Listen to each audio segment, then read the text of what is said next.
membaca pembacaan pledoi dari pengacara dan penyampaian pledoi dari terdakwa yaitu Pak. Dari kami pledoi dari pengacara, pembelaan kami adalah karena pasal yang didakwakan adalah pasal sebagai pengedar, jadi kami meminta supaya seorang PSM dibebaskan dari tuntutan. Kenapa? Karena dia hanya sebagai pengguna dan bukan pengedar, itu yang pertama. Tapi kalau kemudian majelis hakim berpendapat lain, kami memohonkan supaya majelis hakim itu kemudian memutuskan rehabilitasi terhadap seorang Faris RM. Jadi itu diupayakan adalah rehabilitasi ya. Jadi itu tadi yang kami juga secara pledoi ya. Nah dari Faris RM dia memberikan pledoi secara lisan, dia sampaikan secara runtut. Yang pertama adalah permohonan maaf besar-besarnya kepada masyarakat dan kepada siapapun juga yang mengalami suatu kekecewaan dari peristiwa ini.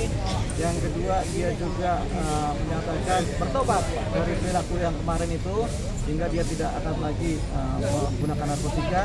Yang ketiga dia akan mematuhi semua putusan yang disampaikan oleh majelis hakim.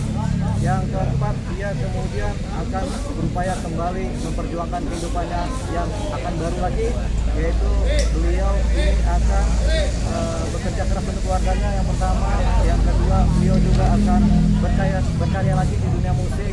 Yang ketiga akan menciptakan lagu dan seterusnya dia menjadi komposer lagi dan dia akan menjalani hidup yang baru. Dan kata-kata terakhir dari dia adalah insya Allah. Dari kuasa hukum sendiri abang menginginkan apa bang? Apa dia ingin direhab atau gimana? Ya memang dia harus direhab karena dalam sel otaknya masih ada kecanduan narkotika, obat narkotika, adiktifnya kecanduan, makanya dia harus diobati dengan obat anti narkotikanya. Jadi dari sel harus dibersihkan supaya dia benar-benar bersih dari kecanduan.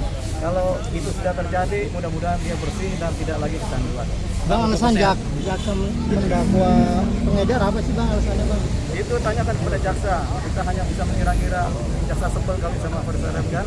Jadi udah pengedar aja lu, kelamaan kan, residivis kan begitu kan. Jadi itu tapi pikiran jaksa ya, bukan pikiran kita hanya menduga-duga pikiran jaksa.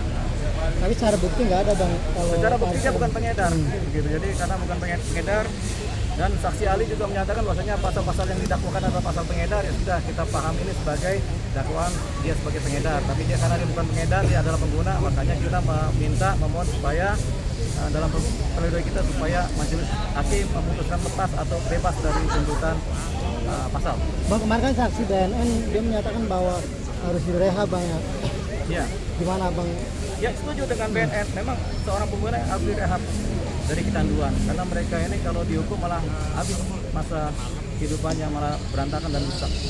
Bang, ada kekakukan dari Faris nggak sih? Mungkin ngomong sama abang, saya janji nih. Oh itu dia nggak usah ngomong sama kita, ngomong sama seorang juga begitu dia, sama di persidangan juga begitu dia. Saya kapok begitu. 3 kali ngomong kapok gitu. Bang, tapi kan dia udah menggunakan 4 kali bang. Nah, sebagai kuasa hukum sendiri seperti apa bang? Karena kan Faris ini sudah Iya, udah itu yang namanya bahasanya residif ya, pengulangan perbuatan yang sama. Tapi ini kan berbeda. Kalau residivis itu kalau kriminalnya kriminal murni, membunuh orang 4 kali dihukum lagi, nah itu kan kriminal, mencuri 4 kali itu kriminal residif. Tapi ini kan dia kecanduan narkotika begitu. Dia kan harapannya juga nggak mau juga maki-maki lagi kan sebagai pengguna, tapi namanya kecanduan kan. Jadi kita nggak anggap itu sebagai residif, jadi tidak menghalangi perbuatan pidananya, tapi memang kita anggap dia sebagai korban kecanduan. Jadi seringkali kecanduan itu ulang-ulang kan. Bang, tadi kan abang bilang pikiran dia tuh